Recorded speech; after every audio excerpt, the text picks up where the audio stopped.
We live in a country that was founded on this amazing idea of everyone being created equal, of a government by the people and for the people. And today, I believe those principles are under attack.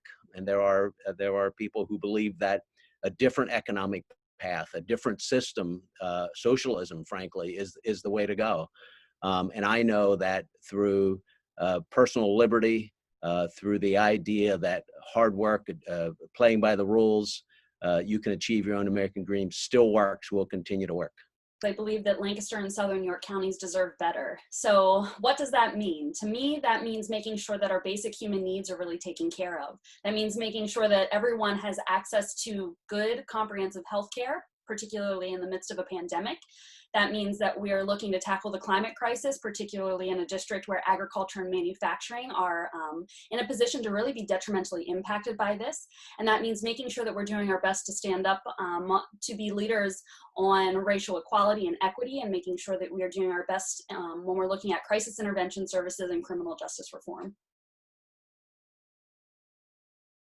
I do agree with Vice President Biden. I think it's really important that we are encouraging people to wear their masks, to remain socially distant, to make sure we're following the CDC guidelines and following scientists and epidemiologists. I think that making sure that we're putting pressure in the right areas so that we can reinstill the pandemic response team is something that's really crucial to make sure that this doesn't bubble up, or that the next time this happens or something similar happens, that we're prepared. The president's Operation Warp Speed will result in a vaccine in absolutely record time. And we're already seeing declining death rates because of some of the therapeutics that are being developed now. And so I think when folks look back, they will see that it was a great response to a really, really difficult situation. I mean, the Paycheck Protection Program, for instance, was one of the key provisions that saved over 100,000 jobs right here in our district, Matt. We do need to come back and extend that program for those businesses. I'm part of a group called the Problem Solvers. We have been sort of prodding all of the negotiators through a plan that we laid out that we think could pass.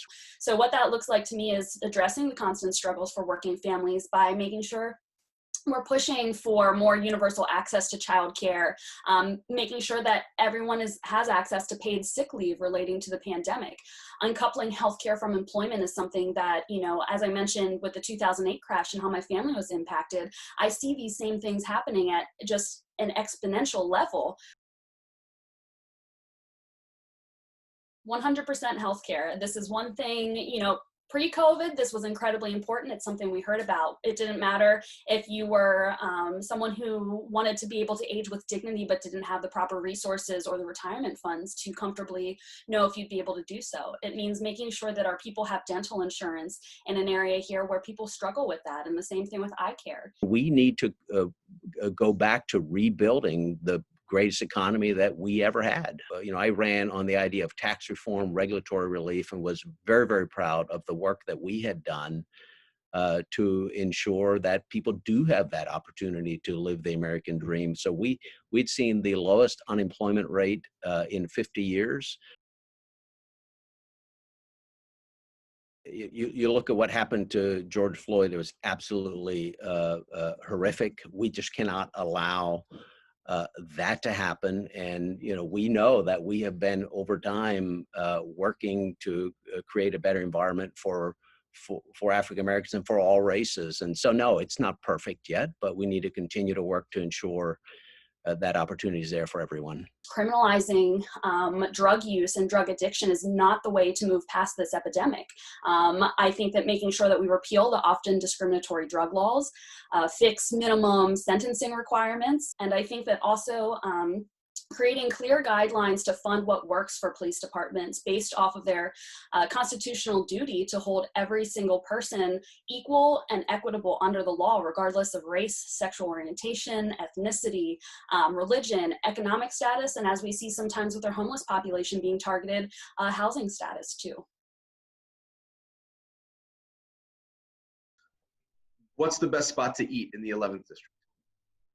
Best spot to eat. There are a lot, but if you wanted a lot of good Lancaster County food, you go to Shady Maple Smorgasbord. I've had other individuals come from outside of the area, you know, I've recommended that, and they're texting me like, yeah, you were exactly right. But no, we have so many good restaurants in our communities. I'm so proud of that.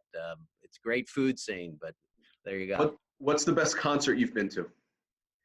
Oh my. So I'm a big fan of the Avett Brothers. You know, my family, my kids and all, we like the Avett Brothers, and we're officially groupies because we've gone to quite a few of their concerts. You've been aboard Air Force One before. What is the coolest VIP feature on Air Force One? Well, Air Force One is almost like an office suite or a house there. And so when members of Congress, at least when I've gone, generally you're in a conference room, and often the president will come sit down with you around the conference room table. But you know, it doesn't really even feel like you're on an airplane until you take off, and then you're grabbing your cups that are sitting on the table. But yeah, no, it's a really, really great experience. What is the last Halloween costume you remember wearing? I don't know the answer to that. You stumped me on that one. It's been a long time since I wore a Halloween costume. I don't know. I stumped Smucker. It's like a game show. I can tell you one I've done though. Okay. But this was all the way back in high school, where 6 of us created a box of crayons. So we did a big box, painted it with Crayola, and then color were you? cones on our head, and we were a box of crayons. Do you remember what color you were? No idea. Maybe red. Maybe red. I don't know. All right. So, and last question. With the last name Smucker, have to ask this question. What is your peanut butter to jelly ratio? 50-50. Okay. What's the best spot to eat in the 11th district?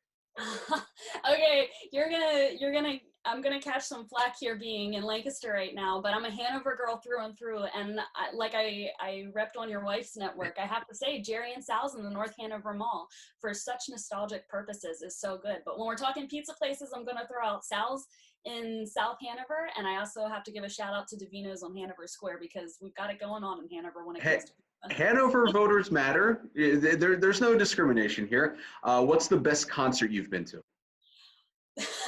Okay, so in light of Eddie Van Halen's passing yesterday, unfortunately, I really was fortunate to be able to go see them when Diamond Dave was back in 2009, so that was exciting. But I also have to give a shout out to my #1 band, Guns N' Roses, and my friends in Live, who opened for them a couple years back in Hershey. That was definitely an unbeatable experience. For someone that graduated high school in 2011, you are all about late 80s, early 90s alt rock, and I appreciate, as a 90s kid, I dig that, and I appreciate that.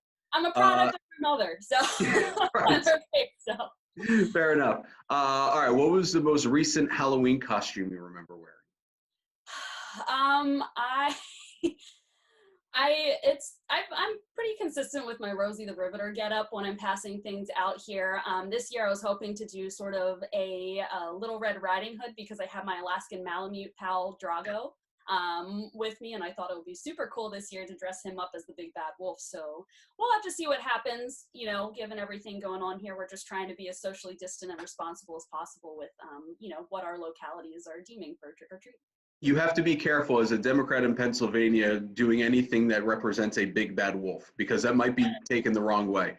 We're going to close with two fun, two more food-related questions, because I read on your bio, or I read somewhere, I think it was an article, that you used to work at a Friendly's ice cream.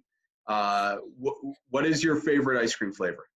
So my mom worked at Friendly's. Growing up, that's actually, I spent so much time there, just again, addressing that childcare inadequacies and those issues there, but was definitely a connoisseur for Friendly's ice cream there. And my all-time favorite is always cookies and cream, although I'm going to give a shout out to Biscoff ice cream, because I saw the other day that they actually have little pints of Biscoff ice cream now. And for anyone who hasn't had cookie butter Biscoff, it is just top tier.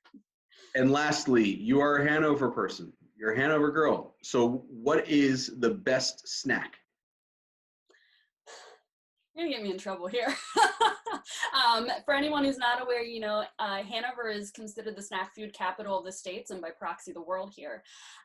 So it would be completely remiss of me not to say Utz there, but what I'll go a little bit further in saying is I really love and prefer Utz Ripple Cut chips, and I also really, when it comes to barbecue chips, absolutely love Martin's, which is technically outside of Hanover, but not by much.